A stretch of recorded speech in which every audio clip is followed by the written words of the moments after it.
Assalamualaikum warahmatullahi wabarakatuh. Kami dari kelompok 6 akan mempresentasikan mengenai tinjauan aktivitas pemasaran PT Yakult Indonesia Persada dengan dosen pengampu Ibu Fani Husnul Hanifah, SMMM, D3 MP 4503 Manajemen Pemasaran.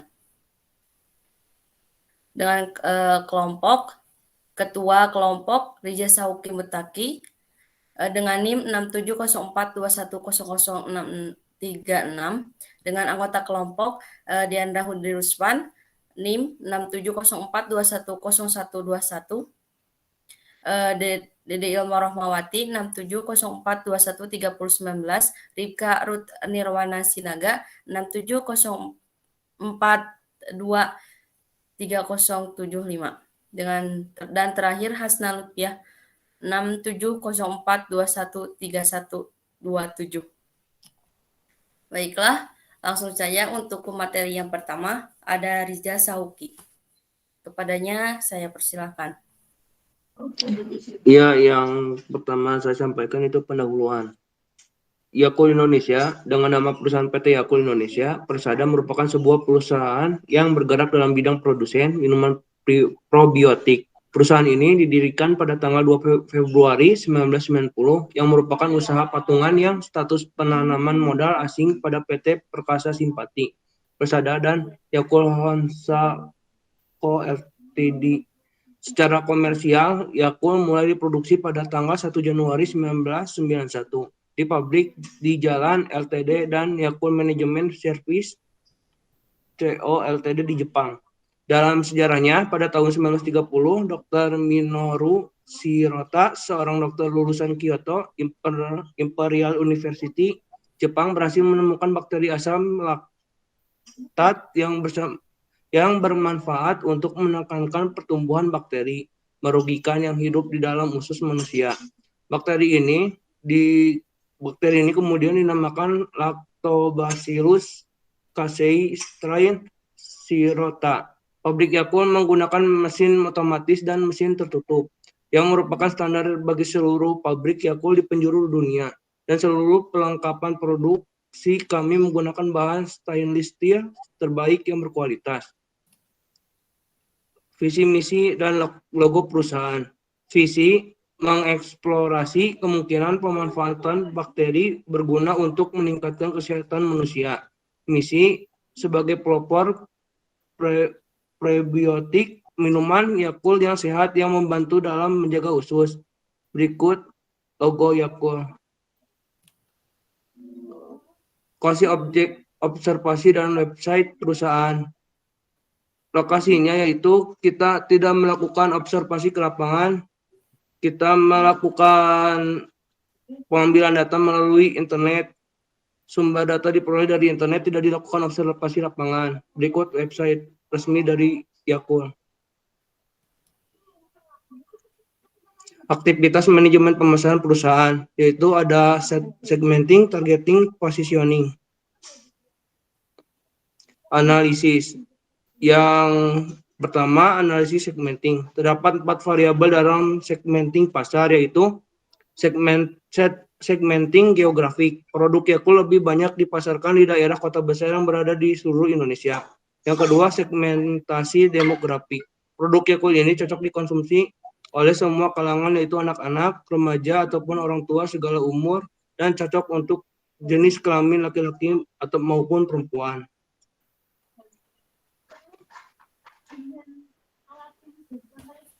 Yang ketiga, segmentasi psikografik. Produk Yakult ini sendiri mengikuti gaya hidup masyarakat dengan pengelompokan pelanggan. Pelanggan yang modern maupun tradisional yang melihat aktivitas, kesenangan, sosial, dan lingkungan di mana pelanggan tersebut berada. Konsumen yang memiliki kepribadian simpel akan memiliki produk ini. Karena produk Yakult lebih efektif dan mudah dikonsumsi karena kemasannya yang terbuat dari botol plastik yang ringan, aman, mudah didaur ulang, dan mudah dibawa kemana saja. Dan produk Yakult mengelompokkan pelanggan dengan mengsegmentasi konsumen yang ingin mendapatkan daya hidup sehat. Yang keempat, segmentasi perilaku. Yakult dapat disegmentasikan menjadi pengguna produk kelas ringan yang jarang mengkonsumsi, menengah yang sering mengkonsumsi, dan kelas tinggi yang sering teratur mengkonsumsi. Yang kedua, analisis targeting. Target pemasaran produk Yakult adalah untuk seluruh Indonesia yang didistribusikan ke seluruh wilayah yang tersebar di Pulau Jawa, Madura, Bali, Nusa Tenggara Barat, Sumatera, Batam, Bangka, Kalimantan, dan Sulawesi.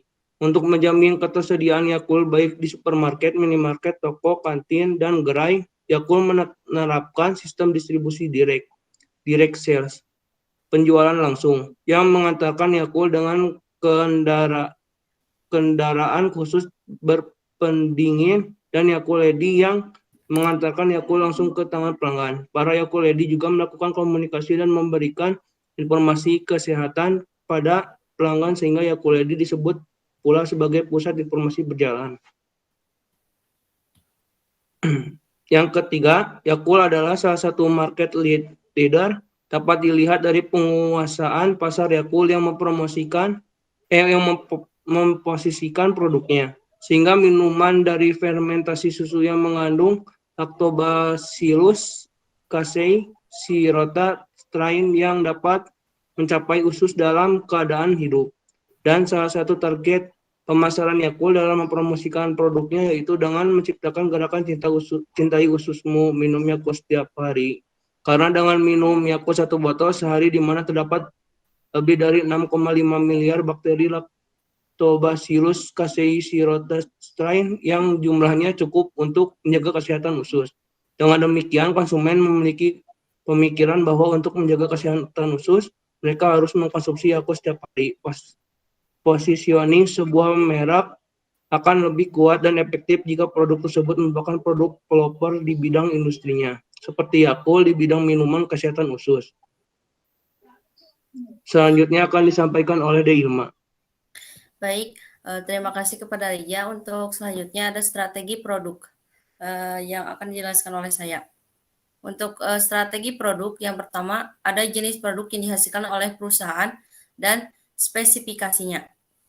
Yakult adalah minuman susu fermentasi yang mengandung lebih dari 6,5 miliar bakteri L-Caseirota strain di tiap botolnya. Yakult terdiri dari 2 jenis, yaitu Yakult Original dan Yakult Ace. Yakult Original mengandung lebih dari 6,5 miliar bakteri L-Caseirota strain, sedangkan Yakult Ace mengandung lebih dari 30 miliar L-Caseirota strain ditambah dengan kalsium dan vitamin. Yakult sendiri terbuat dari bahan-bahan alami yang berkualitas sehingga berkualitas tinggi tanpa tambahan zat pengawet atau pewarna buatan. Sedangkan yang kedua yaitu ada customer value hierarki produk perusahaan. Yang pertama ada nilai manfaat inti atau core benefit. Hal ini berkaitan dengan manfaat paling dasar dari produk jasa atau barang tersebut. Sedangkan Yakult sebagai suplemen makanan yang berbentuk minuman prebiotik yang baik untuk kesehatan usus. Yang kedua, ada produk dasar atau umum. Produk dasar adalah komponen-komponen yang mendasari produk itu ada sehingga berfungsi seperti nilai inti manfaat. Basic produk dari Yakult sendiri yaitu minuman fermentasi susu bubuk dengan strain probiotik. Yang ketiga ada produk ekspektasi atau harapan. Produk ekspektasi atau expected product adalah komponen produk yang diharapkan ada ketika membeli suatu produk. Adapun expected product dari produk Yakult adalah mengharapkan dengan mengkonsumsi 1 botol setiap hari akan menyehatkan usus dan mampu melakukan kegiatan dengan sehat dan bugar karena daya tahan tubuh selalu terjaga dengan baik. Yang keempat ada nilai tambahan produk atau augmented product.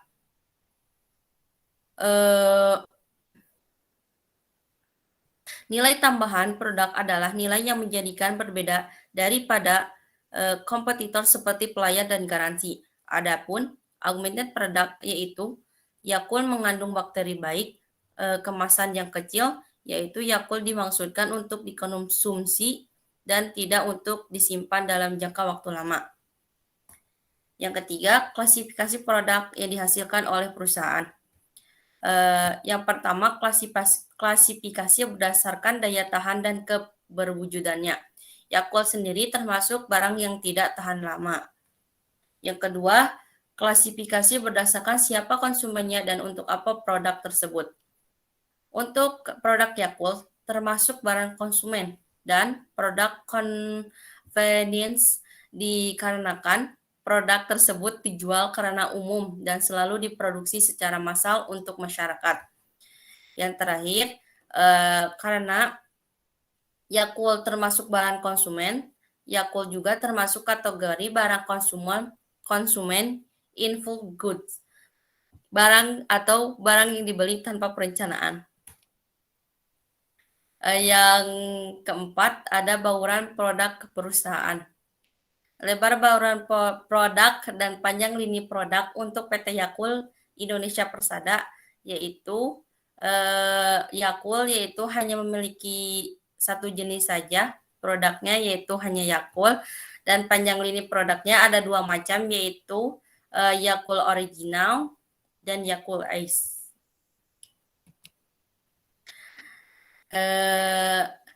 Yang terakhir, atribut produk perusahaan.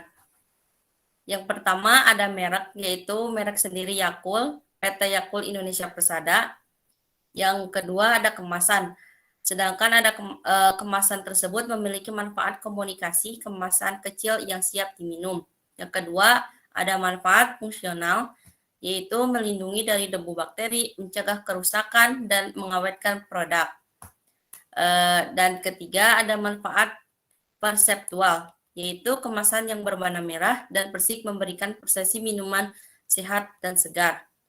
Yang ketiga ada layanan pelengkap. Untuk informasi yang ada di kemasan, atribut produk yaitu logo produk, lisensi dari Jepang, minuman berlabel halal, dan bersertifikat BPOM. Yang kedua ada hospitality, yaitu Yakult sendiri dibuat oleh PT Yakult Indonesia Persada. Baik, untuk strategi harga saya persilahkan kepada Ribka. Kepadanya saya persilahkan.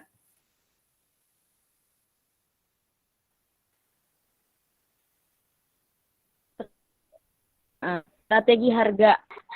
Harga atau price adalah suatu sistem manajemen akan menentukan harga dasar bagi produk atau jasa dan harus menentukan strategi yang menyangkut potongan harga, bayaran dan berbagai variabel yang rentan. Pada 2019 hingga 2020, minuman terpantau relatif stabil, harganya sekitar 8.500 sampai 10.000. Namun memasuki 2020, Yakult Perfect mengalami perubahan harga menjadi 9.000 isi botol. Apabila menelusuri situs lain, kita menemukan harga yang berbeda-beda, rata-rata berkisaran 11 ribuan Perfect, antara satu bal atau dus. Minuman Yakult berada pada angka sekitar 110 ribuan di pasaran.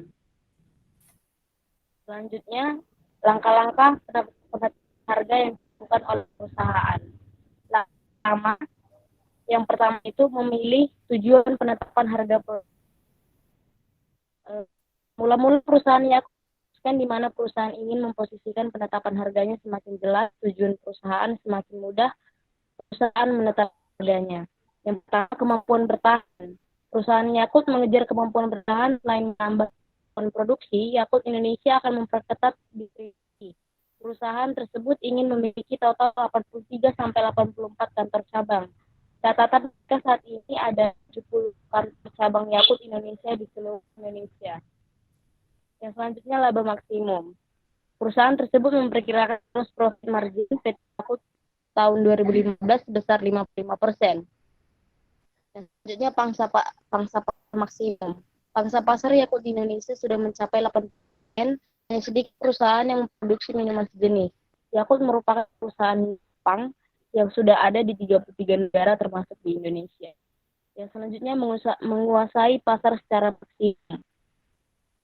Sejak pertama kali diluncurkan pilihan konsumen Indonesia yang telah menjadi produk wajib yang ada di lemari es. Yakult mempunyai cara unik untuk memasarkan produknya, yaitu Yakult Ladies, agen bebas di wilayah tempat tinggalnya. Yakult Lady merupakan karyawan tidak tetap perusahaan yang jumlahnya telah mencapai 7.600 orang di seluruh Indonesia. Yang selanjutnya kepemimpinan mutu produk. Yakult Indonesia mengatakan pasar minuman probiotik Indonesia masih besar. Perusahaan ini mengklaim sebagai perusahaan minuman susu fermentasi pertama dan terbesar di tanah air. Yang langkah kedua yaitu menentukan permintaan. Langkah ketiga yaitu memperkirakan biaya. Langkah keempat menganalisa biaya harga dan tawaran pesaing. Yang terakhir itu adalah menentukan atau memilih harga akhir. Yang selanjutnya C, hal yang dipertimbangkan oleh perusahaan saat akan menetapkan harga. Yakult sebagai minuman probiotik tidak dibutuhkan jumlah banyak. Pengemasan produk harus disesuaikan dengan kebutuhan konsumsi. Di Indonesia, botol dengan takaran 65 ml dan akan dikemas menjadi kemasan multi yang terdiri dari 5 botol per pack. Yang tentulah diorientasikan kepada biaya produksi dan biaya distribusi. Selain itu, lama produksi untuk fermentasi juga mempengaruhi penentuan harga. Karena dari identifikasi potensi pembeli yang bernilai besar, maka harga yang dilepas di pasaran harus bisa ditempuh oleh semua kalangan. Harga Yakult di pasaran yakni sekitar 9.000 sampai 11.000 per pack. Apabila dijual kita hanya butuh merogoh kocek 3.000-an. Harga tersebut tentunya tidak akan mencukupi anggaran bulanan rumah tangga jika minuman yang menjamin kontribusi dalam menjaga kesehatan usus keluarga. Yang D ada metode penetapan harga yang digunakan. Sesuai data yang diambil pada tahun 2016, satu Yakult dijual satu Bennett berisi 5 kali 65 mili dengan harga 8 ribuan. Strategi penetapan harganya adalah sebagai berikut. Yang pertama itu ada produsen. HPP yang dikeluarkan dalam bungkus Yakult 5 botol yang dijual yaitu biaya yang dikeluarkan plastik pembungkus luar Rp200, botol plastik 5 buah Rp1.400, air Rp500, sukrosa susu bubuk dan perisai Rp400, bakteri L. Caesirota strain Rp1.500 dan total PP-nya adalah Rp4.000. Retail atau Yakult Lady. Harga jual yang ditetapkan pada dalam satu bungkus Yakult dari produsen adalah sebagai berikut. Total HPP-nya 4.000. Laba yang diharapkan itu 2.000. Harga jualnya adalah 6.000. Bisa kita lihat tabel strategi penetapan harga pada rantai distribusi. Yang selanjutnya itu ada strategi penyesuaian harga perusahaan, yaitu menetapkan harga geografis, kesempatan kompensasi, persetujuan kembali dan imbal beli. Perbandingan harga dengan produk pesaing. Harga Yakult bisa dikatakan dalam bersaing dengan produk sejenis dengan harga yang mempertimbangkan aspek bahan baku, perbuatan dan laba yang diterima. Harga bahan baku yang dikenai satu pack adalah 8.000 per 5 botol dengan laba 2.000. Jadi harga yang diberikan PT Yakult Indonesia Persada adalah 6.000 jika dijual dengan cara direct sale dan akan sampai di tangan konsumen dengan harga 8.000. Jika menggunakan Yakult Lady dan retail dengan harga yang diterapkan ini sangat kompetitif dengan produk sejenis seperti Nutrif Benecol dengan harga 6.600, Cimory Yogurt dengan harga 9.500 per 4 pieces. Hemaviton per 2 pieces isi 330 ml dengan harga 11.500, Active Coco Splash dengan harga 9.500, Hydro Coco 250 ml dengan harga 6.300. Oke, untuk selanjutnya strategi distribusi. Baik, untuk sistem distribusi atau strategi distribusi akan dipresentasikan oleh Diandra. Silakan untuk Diandra. Strategi distribusi, pihak yang terlibat. Pihak yang terlibat dalam proses distribusi yaitu perusahaan, kemudian Yakult distribusikan melalui sistem Yakult Lady dan direct seller untuk disebarluaskan. Untuk sistem direct sales, Yakult mendistribusikan produk kepada agen retail, sedangkan Yakult Lady langsung mendistribusikan Yakult ke tangan konsumen. Selanjutnya ada saluran distribusi. Saluran distribusi yang dihasilkan perusahaan yaitu didistribusikan ke pelanggan melalui sistem direct sales dan Yakult Lady. Direct sales merupakan sistem pendistribusian Yakult ke berbagai toko seperti supermarket, minimarket, dan toko kecil dengan bantuan mobil box berpendingin dan sepeda motor dengan box berpendingin agar tetap bisa menjaga kualitas Yakult hingga tangan konsumen. Selanjutnya Yakult Lady. Untuk mengirimkan Yakult dengan kualitas terbaik, perusahaan menerapkan sistem pengiriman melalui Yakult Lady yang mengantarkan Yakult langsung ke tangan pelanggan, agar pelanggan dapat mendapatkan produk yang baik dan dengan sistem ini Yakult Lady dapat memberikan informasi kesehatan maupun manfaat dari produk kepada konsumen. Selanjutnya, pertimbangan dalam saluran distribusi. Perusahaan sangat mempertimbangkan dalam pemilihan saluran distribusi dengan menggunakan sistem direct selling dan Yakult Lady, yaitu agar produk tidak mudah rusak dan mempercepat proses distribusi Yakult. Dikarenakan Yakult hanya memiliki periode simpan 40 hari sejak tanggal pembuatan dan harus disimpan di lemari pendingin pada suhu 0-10 derajat Celcius agar produk tidak rusak. Panjang dan lebar saluran distribusi. Panjang saluran distribusi. Panjang saluran distribusi yaitu banyak sedikitnya jumlah jenis saluran distribusi yang digunakan. Terdapat 2 saluran distribusi yang digunakan dalam proses pendistribusian yaitu direct seller dan Yakult Lady. Lebar saluran distribusi. Lebar saluran distribusi yaitu banyak sedikitnya jumlah perantara atau distributor untuk setiap jenis saluran distribusi yang digunakan. Terdapat 2 saluran distribusi yang Yakult gunakan, yaitu direct selling yang langsung mendistribusikan produk kepada retail dan agen oleh pihak perusahaan, dan Yakult Lady mendistribusikan langsung ke rumah-rumah. Selanjutnya, strategi komunikasi pemasaran akan dibacakan oleh Hasna. Oke, untuk strategi komunikasi pemasaran terpadu, yaitu sebuah proses perencanaan marketing komunikasi yang memperkenalkan konsep perencanaan komprehensif untuk mengevaluasi peranan strategis. Untuk dari PT Yakult Persada sendiri, yaitu dia menetapkan jenis strategi komunikasi. Yang pertama ada advertising, yaitu periklanan. Yang kedua ada personal selling yang dilakukan oleh Yakult Lady. Alasan pemilihan strategi komunikasi tersebut, yang pertama dengan mendengar tagline "Cintai Ususmu, minum Yakult tiap hari" di TV, masyarakat dapat menerima pesan dan kesan jika minum Yakult setiap hari akan membuat usus kita sehat dan membuat Yakult menjadi produk yang wajib dikonsumsi oleh masyarakat setiap hari. Yang kedua, yang dilakukan oleh Yakult Lady adalah ibu-ibu berusia 25-40 tahun yang penampilannya fisiknya sangat bersahaja dan menawarkan keramahan. Diharapkan dari sifat tersebut yang mungkin tidak bisa didapatkan dari berbelanja di pasar swalayan. Untuk mekanisme pelaksanaannya, yang pertama ada Yakult mengiklankan produknya menggunakan media elektronik seperti TV dan radio, media cetak seperti majalah dan koran, serta internet dengan situs resminya yaitu www.yakult.com, serta melalui berbagai media sosial seperti Facebook, Twitter, dan Kaskus.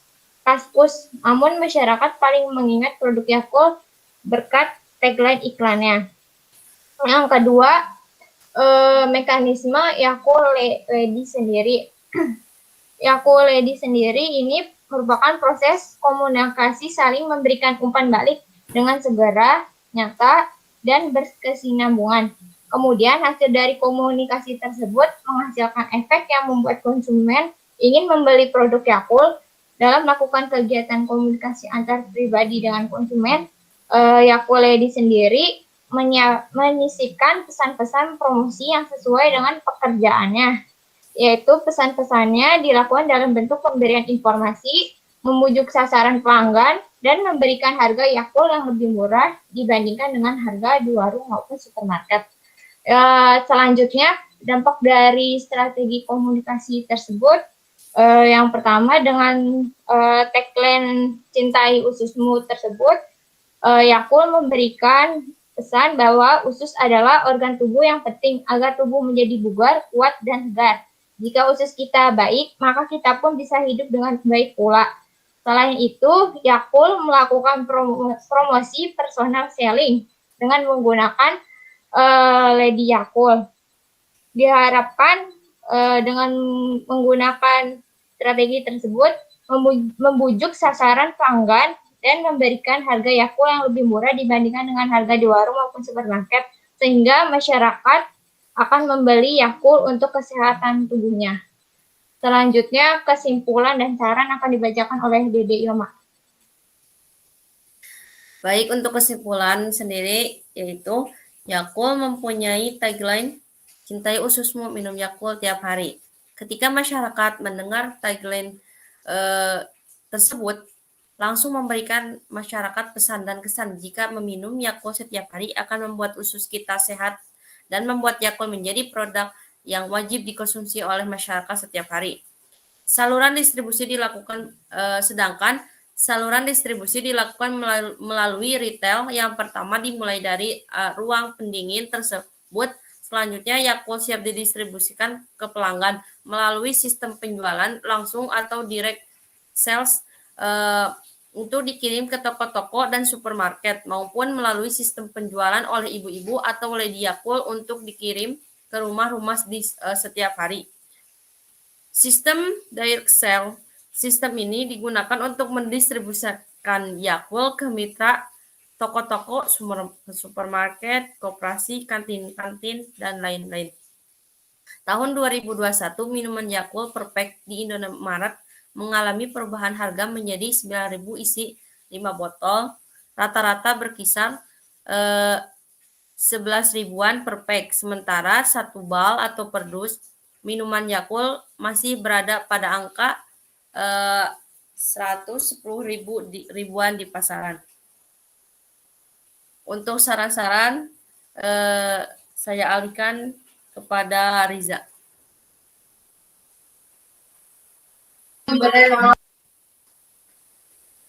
Ya, saran-saran yang akan saya sampaikan itu yang pertama, pada variabel saluran distribusi, Yakult sebaiknya memperluas daerah distribusinya ke daerah-daerah terpencil atau pedalaman, karena daerah-daerah tersebut merupakan peluang yang cukup besar untuk mendatangkan keuntungan yang lebih besar apabila direalisasikan. Yang kedua, pada variabel produk, Yakult sebaiknya melakukan inovasi produk dengan menambah varian rasa, namun dengan tidak berubah khasiat dan manfaatnya. Semenjak kehadirannya di Indonesia, Yakult hanya memiliki 1 varian rasa. Dikhawatirkan konsumen akan merasa bosan dan tidak menutup kemungkinan konsumen akan berpindah ke produk-produk minuman probiotik lainnya. Inovasi produk juga bisa dilakukan dengan cara merubah bentuk dari kemasan agar lebih menarik. Yang ketiga, selama ini Yakult menjual produknya dalam kemasan plastik 1 pak isi 5. Yakult sebaiknya mempertimbangkan kemungkinan untuk menjual produknya secara eceran. Yang keempat, untuk meningkatkan karakteristik perusahaan, maka PT Yakult Indonesia Persada dapat mengadakan event-event yang menarik di tiap-tiap kota yang mempunyai distributor ataupun cabang PT Yakult Indonesia Persada, dan meningkatkan CSR, Corporate Social Responsibility, dengan mengadakan kegiatan-kegiatan sosial, sehingga dapat meningkatkan hubungan yang baik dengan masyarakat dan pelanggan. Baik, mungkin cukup sekian yang dapat kami sampaikan. Kurang lebihnya mohon maaf yang sebesar-besarnya. Wassalamualaikum warahmatullahi wabarakatuh.